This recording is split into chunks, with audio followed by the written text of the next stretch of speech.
Reclamation is not a productivity hack, and I need you to hear that because we're not talking about productivity.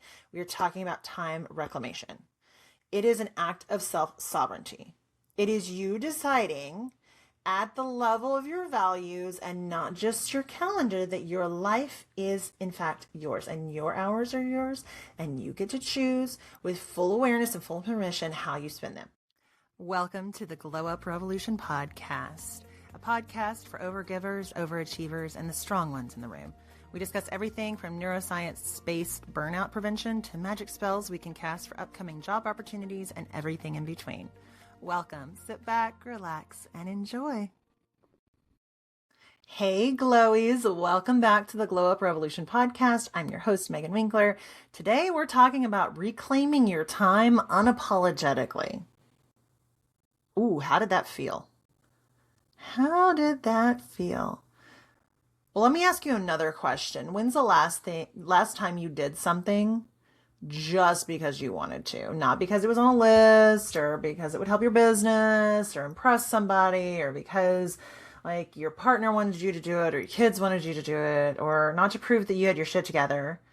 Not because you were like trying to recover fast enough to get back to being useful and productive, but just because you wanted to. So take a second with that. And if you had to think about it for more than 3 seconds, my friend, this episode is for you.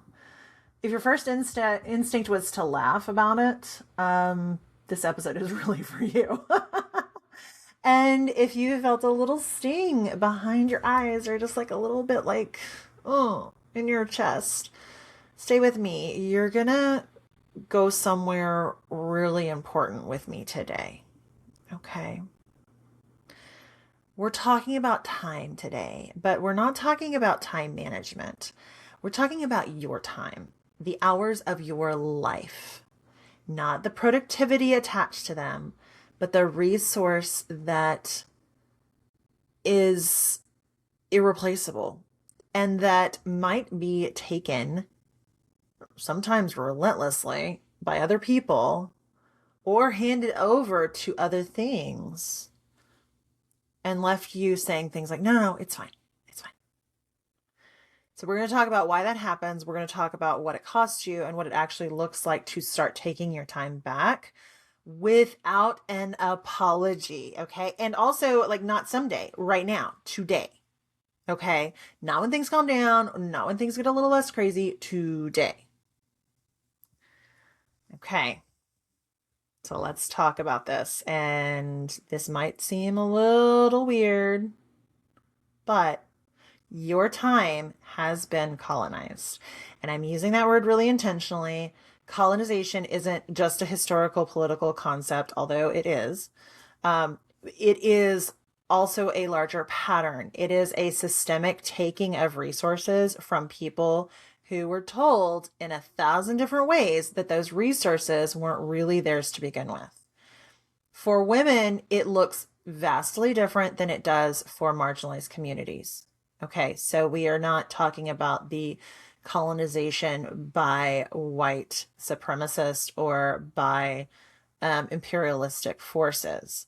But we are talking about the takeover, right, of women's time and resources because we are expected to be caregivers, building careers or being entrepreneurs, being community holders or volunteers, the chauffeur for our kids if we've got young ones, the person that everyone goes to, right? Your time has been taken, and with it, a lot of your energy has been taken.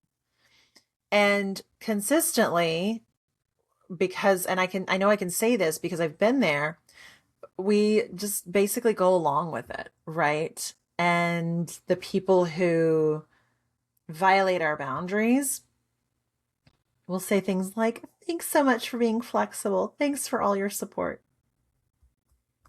My friend, as with most things that we talk about here on the podcast, and I just talk about day in and day out, this vibe started really early, even before you had language for it. I actually saw an interesting reel from somebody I follow They are parents of two little ones. They've got two under two at this point. And she was talking about how little kids don't develop an internal narrative until about 7 or 8 years old. And before then, it's really the parent's narrative, right? And so if you think about, how you think about yourself now, if you think about yourself as shy or as too much or as too quiet or as too loud, like whatever those too muches are or too littles are that you have still internalized or you still think about today, even if you've healed them, you might still think about them. How many of those are actually from your childhood before you developed your own narrative? Right? And especially if you were socialized as a girl, you were encouraged to help other people, right? And there's this weird element to both people pleasing and caregiving that implies an empty calendar means you're available for other people. And that's not necessarily the truth. An empty calendar is an empty calendar. It doesn't mean you're available. You might be doing something or nothing at all. And that is also important. And it's really easy to stop asking yourself what you want. So I want to invite you to allow any grief that comes up, any thoughts that arise that make it feel like you've missed out on things, or that you've ceded your power over to other people too much. I want you to acknowledge that just a little bit here. This is not therapy. And also, we're humans. We have emotions. It's good to express them. Okay. And if you feel like there have been years or maybe decades when your time wasn't really yours, I think it's important to allow that a little bit of sadness or even regret to move through your body and move through your minds. Okay. And it's totally fine. And if you're feeling some tension around stuff, if you're feeling like a little heaviness in your chest, if you're able to, seriously, like shake your arms out, shake your body out, get some of that emotion out of your physical body. Okay. And just allow yourself that. Okay. And if you don't know what I'm talking about and you have no grief over it, or you even have relief that, yeah, I used to do this kind of thing, but I don't anymore. Man, that's amazing. I love it. That is fan-freaking-tastic because you've already kind of gone through this process of being upset over what you might have missed, like vacations you've spent half checked out, or holidays where you served everybody else's plate and then sat down to your own cold Thanksgiving meal. Saw an interesting post about that over the weekend as well, about a woman realizing, wait, I'm doing this because this is what my mom did and probably what her mom did before her. And then she got up and she actually got herself a fresh plate after she had taken care of everybody else. She realized, wait, I deserve the same amount of care and attention as I have just given out to everyone else. Right. So you can process it super fast. Right. I just want to make sure that I'm creating space and holding space for any sort of grief or sadness or regret over that. So then we're moving on to the next step, almost kind of like we're moving rooms of, I don't know, a fun house or something, because grief has a neighbor and her name is Rage. And maybe she's already come to hang out with you. I never quite understood the term not millennial rage. Wow. I understand millennial rage for real. Menopausal rage. Can you tell that I did not sleep well last night? I never understood menopausal rage or perimenopausal rage until like I got here and like I'm starting to feel the perimenopause and the brain fog and the irritations and why is the light bulb so loud and can't you close your goddamn mouth when you chew? I get it now. I get it. um But if you're feeling some rage over the things that you have missed for yourself, especially at this time in your life, this is normal. Okay. And it can look like little polite incremental things. It could be, the meeting that could have been an email. We've all had those. The email that could have been a text message that could have just not been sent, if we're being completely honest. It can look like, can I pick your brain for a second? No, no, you cannot. You can pay me to hear my thoughts, but no. It can also come in like, oh, hey, while you're up, when'd you do this? Or since you're already on your computer, or you're so good at this, could you just, that's the one that I really get irritated with. It's like, you're so good at this, or you're so smart, could you do this? It's like, wow, that's really a cop out to get somebody else to do your work, isn't it? All of that is unpaid labor. And it's unpaid labor that looks like being helpful. And it's invisible work that looks like love.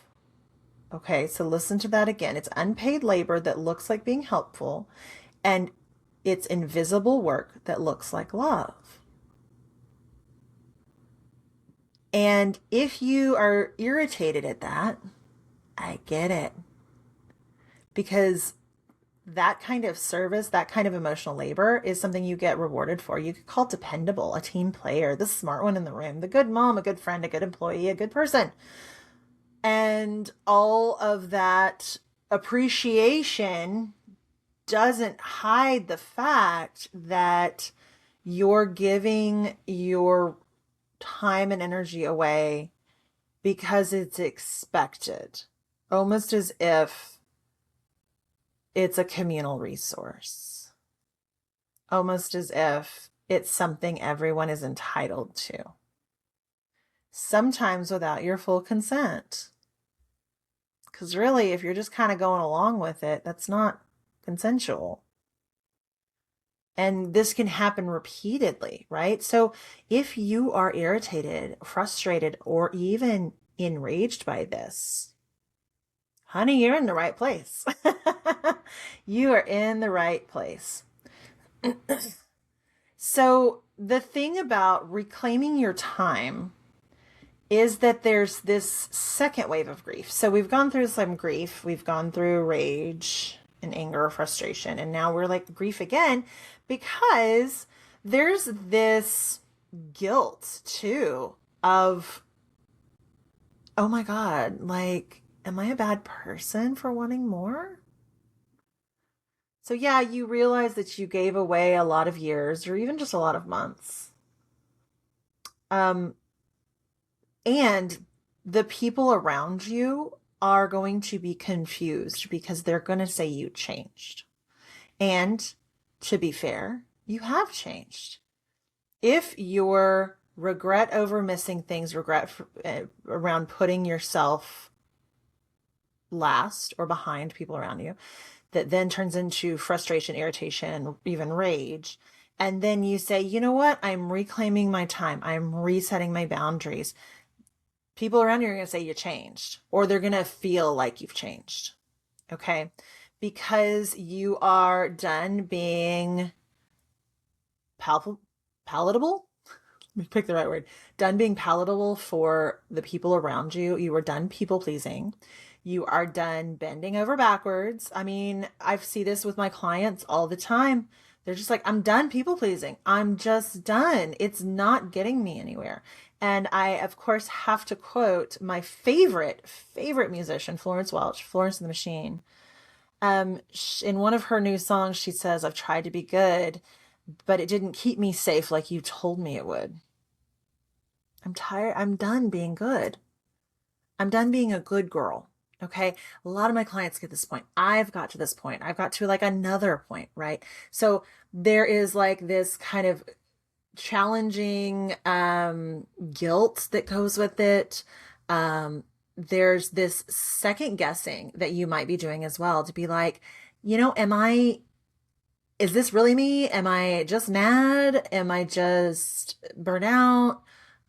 Or is this really me? And what does this mean? And like, you also will feel bad about not being that people pleaser anymore. And so it's a conceptual shift for you, and it's something that takes time. So I don't know anyone, and I've never met anyone who was just able to go from people pleaser to their own embodied person like in 24 hours. You know what I mean? It takes time, because what got us here took time, and now what's going to get us out of it is going to take time. It's like untwisting a knot. It's unwinding something. It is taking months and maybe even sometimes years to fully embody it. Okay. But this is healing, which I think is really, really important to talk about. So the next step in this process is kind of this reclamation, right? So reclamation is not a productivity hack. And I need you to hear that, because we're not talking about productivity. We're talking about time reclamation. It is an act of self-sovereignty. It is you deciding at the level of your values and not just your calendar that your life is in fact yours, and your hours are yours, and you get to choose with full awareness and full permission how you spend them. Now, don't get me wrong. If you work for someone else, or if you have a business and you have deadlines, there are certain things that you do need to do to satisfy the requirements of your job. Okay? There's doctor's appointments you got to get to. If your kid is in soccer, there's soccer practices you got to get to. So I'm not saying, oh, you can do whatever the fuck you want and damn the consequences. I'm saying that in those moments between things, and on the weekends or in the evenings, or, where those pockets pop up during your day, you get to decide more of what you're doing with your time. So you may have to go to the meeting that should have been an email, but you don't necessarily have to make time for that annoying coworker to pick your brain, over lunch, and like miss your recuperation time and your recovery time that a lunch hour actually will give you. Okay. So now this reclamation, it is pretty radical, because like I said, the people around you are going to be like, wow, she's changed, right? And it's not a negative thing, but it is something that is important to mention. And it's not like a framework. It's not like do one and then do two and then move on to step three. But it's kind of like a guideline.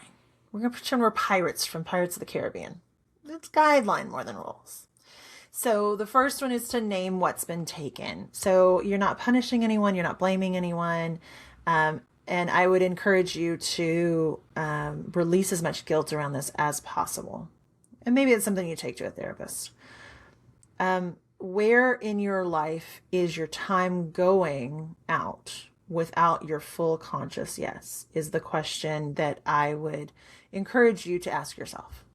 Like, where am I saying yes without like a full conscious, like embodied, like, oh, yes, right? Kind of those yeses that you say when you really want to say no, and you have the choice to say no. Again, certain responsibilities at work, family, all the things aside. But these are like obligations that crept in and became more permanent. So it's like this people pleasing, saying yes to like projects creep in work, right? Or like somebody overstepping boundaries, like your sister overstepping boundaries with every freaking holiday, and suddenly you're not hosting them, but you're going to her house to help her set everything up beforehand, and then you're expected to stay after to clean, and you basically could have hosted it yourself for less trouble. You know what I mean? Stuff like that. So, write it down, journal about it, bring it up with your therapist or your coach. Seriously. When you name something, you can start to reclaim it, which is super cool.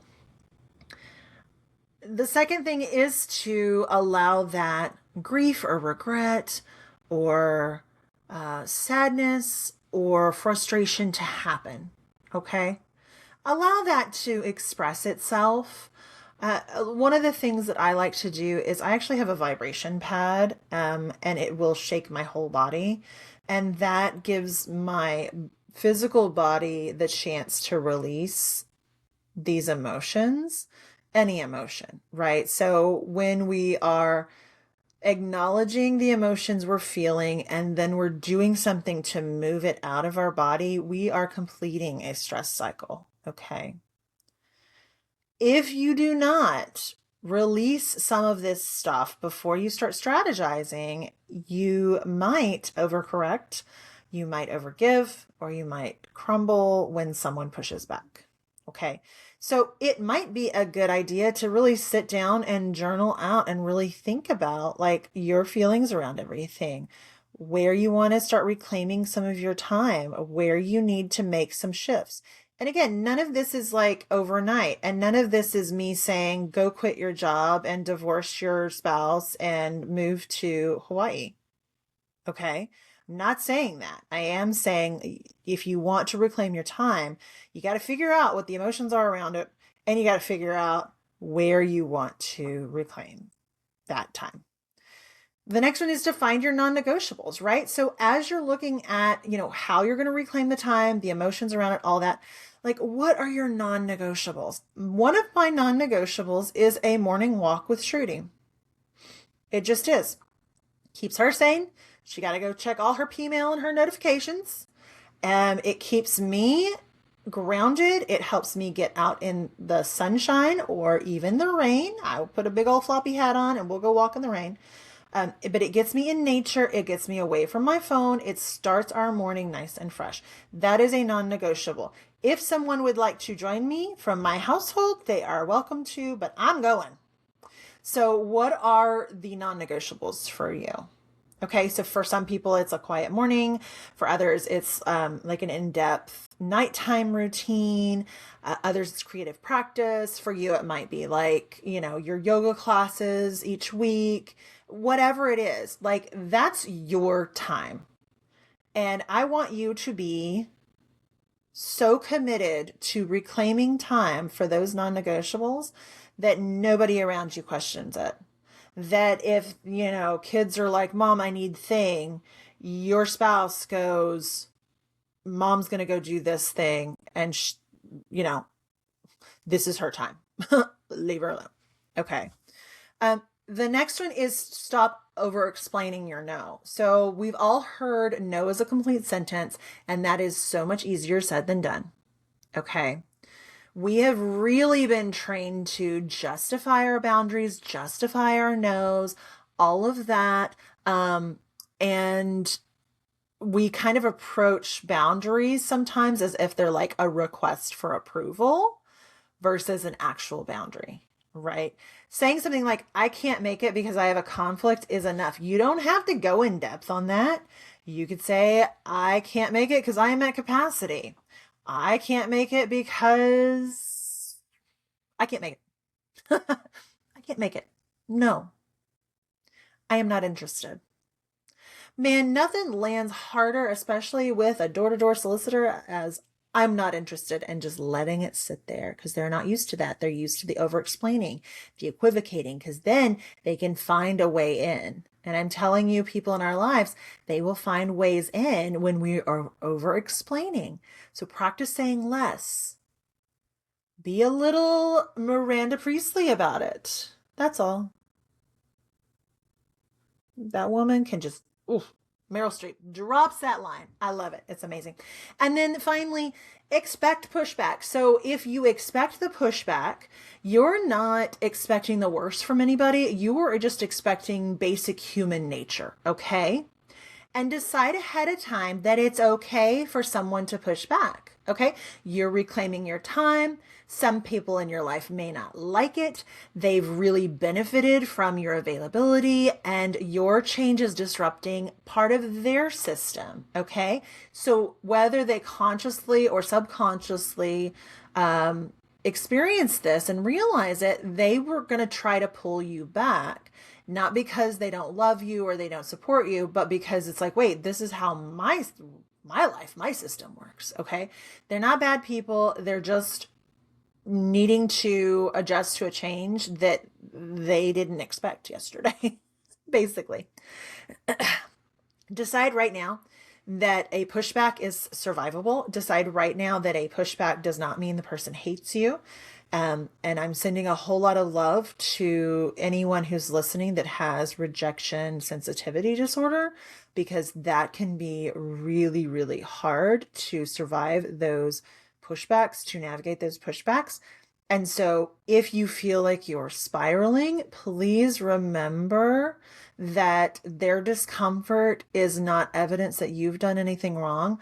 Their discomfort is not evidence that you're a horrible person or they hate you or anything like that. Okay. This will take some time. Please do not expect perfection on day one. Please do not expect perfection month 6 or a year or even a year and a half. Like, it's a process. Okay. And if you're somehow able to make all these shifts really quick, let's talk, because I want to pay you to learn. See, not pick your brain, but I want to pay you to learn how you did it. So let me know. I want you to remember that your time, your energy outside of obligations and responsibilities is not a byproduct of your life. It is your life, right? So how you spend your hours is, in a very literal sense, how you spend yourself and your energy. So you get to decide with full awareness, full permission, zero apology, and with intentionality, understanding you still have responsibilities, how you spend your time on yourself. It might mean some relationship shift. It might mean that some expectations get a little course corrected or boundaries get reset. Some people who were comfortable with the old you might need to adjust, and it might be very uncomfortable for them. Let them adjust. Give them time. You have been adjusting for them for years, so now it's their turn. And you are allowed to take your time back. You are allowed to reclaim your time. And so that is what I have for you today. Thank you so much for tuning in. Please share this with a woman in your life who you know could benefit from it. If it really hit something for you, leave a comment below. Let me know. I try my best to read all of those. And if you would like some insider benefits, come hang out over on Patreon. So we've got the full episodes right there, especially if it's easier to watch video there. It's a lot of fun. Also on Patreon, you can join for free and you get that. And then if you subscribe for as little as $3 a month, you get weekly tarot and energy updates for the month. And then the higher tiers, you get some really cool like PDF downloadables, sometimes some like templates, like actual card deck templates that you can download for yourself. So, and also bonus content. So every once in a while I will do a bonus segment of an episode, or like little things like cool research that didn't make it into the episode because it was going to like detract from the main message. That's for all paid tiers. So even at $3 a month, you get that. I'll have all those links here in the show notes. I would love for you to hang out with me on Instagram as well. I am also on LinkedIn if you're a LinkedIn girly. I try to be over there. Quite honestly, it's not my favorite, but there it is. And I do also have a YouTube channel. So all those links are in the show notes. If you have any questions for me or any topic suggestions, please feel free to reach out to me on meganwinkler.com. And I look forward to hearing from you and being back here next week to talk about the next topic in our series, which I'm going to keep a secret for this week. But until then, please stay safe, stay hydrated, happy Pride, happy June, and as always, stay magical. Bye, my friend.